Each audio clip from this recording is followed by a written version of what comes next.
आजकल थोड़ी बहुत बातें पीओके पे भी चल रही हैं। वहाँ कुछ आपने देखा होगा कि कुछ घटनाएं भी हो रही हैं। पार्लियामेंट का रेजोल्यूशन है, हम बहुत क्लियर हैं कि पीओके जो है भारत का अंग है।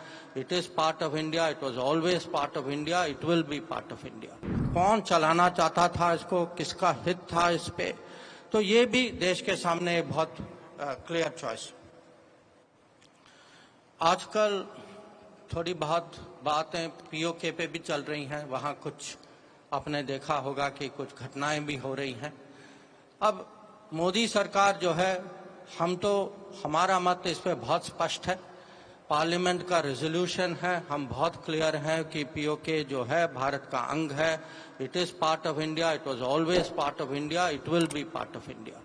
और हमारा ये जरूर इरादा है कि एक दिन हम पीओके को जो है वहाँ का इलीगल ऑक्यूपेशन जो है उसको हम खत्म करेंगे और पीओके जो है भारत के साथ वापस जुड़ जाएगा।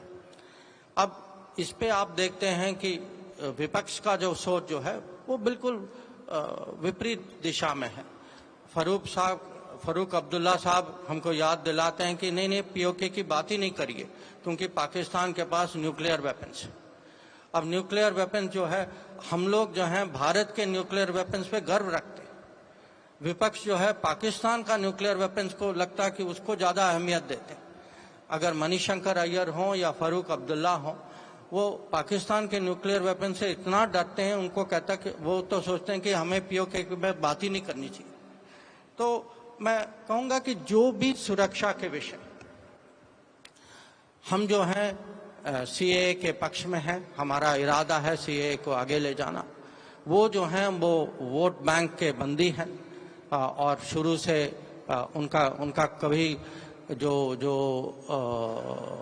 पड़ोसी देश से जो माइनॉरिटीज जिनको भारत आना पड़ा, उनके लिए उनकी कभी चिंता नहीं थी। उनके साथ जो अन्याय हुआ है उसके बारे में कभी सोच नहीं थी।